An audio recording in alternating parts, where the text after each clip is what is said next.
የመስተፋቅር አጋንንት ልጆቹን እየተጠናወታቸው አብሯቸው ይወለዳል። በመስተፋቅር የሚጋቡ ሰዎች የሚወልዷቸው ልጆች 22 አይነት ችግር ይገጥማቸዋል። እነሱ ምን ናቸው የሚሉትን እንመልከት። አንደኛ ከማፀን ጀምሮ በመስተፋቅር መተት ተለክፈው ይወለዳሉ። ስለዚህ የልክፍት ልጆች ይሆናሉ። ሁለተኛ በተደጋጋሚ ጽንስ የመጨናገፍ ችግር ይገጥማቸዋል። ምክንያቱም የመስተፋቅር አጋንንቱ በማፀን ያሉትን ልጆች እንደ ግብር ይጠቀማቸዋል። ሶስተኛ የሚወለዱት ልጆች ከማፀን ጀምሮ የአካል ጉዳተኛ ሆነው ይወለዳሉ። አራተኛ የአእምሮ እድገት ውሱንነት ያለባቸው ልጆች ይሆናሉ። አምስተኛ የአካል እድገት ውሱንነት ያለባቸው ልጆች ይሆናሉ። ስድስተኛ ከህፃንነታቸው ጀምሮ ታማሚ ልጅ ይሆናሉ። ለምሳሌ አይናቸው፣ ልባቸው፣ ሆዳቸው ወዘተ የሚያማቸው ልጆች ይሆናሉ። ሰባተኛ ነጭናጫ፣ አልቃሻ፣ ሆደ ባሻ ልጆች ይሆናሉ። ስምንተኛ አእምሯቸው፣ ንቃተ ህሊናቸው የተያዘ ልጆች ይሆናሉ። ዘጠነኛ የፈዘዙ የደነዘዙ ልጆች ይሆናሉ። አስረኛ አንደበታቸው የተያዘ የማይናገሩ ልጆች ይሆናሉ። 11ኛ የሚባሉትን የማይሰሙ እንደ አጋንንቱ በጠባያቸው በአመላቸው ጥምም ያሉ ልጆች ይሆናሉ። 12ኛ ሲያድጉ ቤተ ክርስቲያን የማይሄዱ ቃለ እግዚአብሔርን የማይሰሙ ይሆናሉ። 13ኛ እልም ያሉ ዓለማዊ ሰው ይሆናሉ። 14ኛ የመስተፋቅሩ አጋንንት አብሮ በማደግ ለራሱ ለክፋትና ለጥፋት ዓላማ ይጠቀማቸውና አጥፊዎች፣ ጨካኞች ወዘተ ይሆናሉ።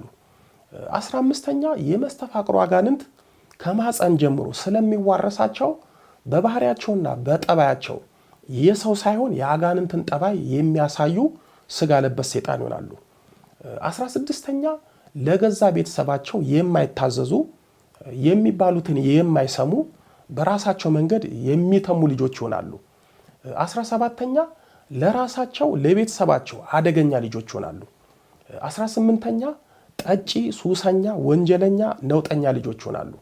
19ኛ እነሱም በመስተፋቅር አጋንንት ስለተወለዱ ሲያድጉ መስተፋቅርና መተታ መተት ህይወታቸው ይሆናል። 20ኛ በመስተፋቅር አጋንንት ስለተወለዱ ቤተሰብን የሚያከብሩ ሳይሆን የሚያነውሩ ምን ነው ባልተወለዱ የሚያሰኙ ልጆች ይሆናሉ። 21ኛ የእርግማን ዘር በዘራቸው ያኖራሉ። 22ኛ የተወለዱት ልጆች የቤተ ክርስቲያን አገልጋይ ቢሆኑ እንኳን መተት መታቾች፣ አጋንንት ሳቢዎች ነው የሚሆኑት። በነገራችን ላይ መተት የሚመትቱ በሊቅነት ስም የተሸፈኑ የስም መርጌታዎች የሚወልዷቸው ልጆች እንደነሱ ናቸው። አጋንንቱንም አጋንንታዊ ጥበብንም ያዋርሷቸዋል። ድግምቱን፣ አሰራሩን፣ ገቢሩን ያሳዩቸዋል። የኮተታቸውን መጽሐፎች ይሰጧቸዋል። በእነሱ እግር በእውቀት ሳይሆን በክፋት መተት በመመተት ይተካሉ። አንዳንድ የውሃዎች እግዚአብሔር ይህንን ሁሉ መከራ አባት ወይም እናት ባጠፉት ጥፋት ምንም በማያውቁት ልጆች ላይ እንዴት ያመጣል ሊሉ ይችላሉ። በመጀመሪያ እንዲህ አይነት መከራ በልጆች ላይ የሚያመጣው እግዚአብሔር ሳይሆን ወላጆች ናቸው። ሲቀጥል እግዚአብሔር በሙሴ በኩል በኦሪት ዘጸአት በምዕራፍ 20 ቁጥር 5-6 ላይ በሚጠሉኝ እስከ 3ኛና እስከ 4ኛ ትውልድ ድረስ የአባቶችን ኃጢአት በልጆች ላይ የማመጣ ለሚወዱኝ ትእዛዜንም ለሚጠብቁ እስከ 1000 ትውልድ ድረስ ምሕረት የማደርግ እኔ እግዚአብሔር አምላክ ቀናተኛ አምላክ ነኝና በማለት ተናግሯል። ይህ ማለት ምን ማለት ነው?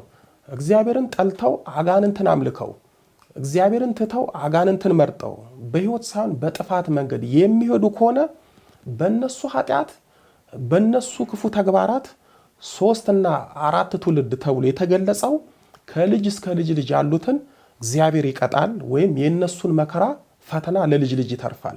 እናትና አባት እግዚአብሔርን አምልከው ሕጉን ጠብቀው ለሱ ተገዝተው የጽድቅ ስራ ሰርተው የሚኖሩ ከሆነ የ1000 ትውልድን የእግዚአብሔርን በረከትና ረድኤት ለልጆቻቸው ለልጅ ልጆቻቸው ለዘሮቻቸው ያስቀምጣሉ። ይህንን ነው እግዚአብሔር በሙሴ አንደበት የነገረን።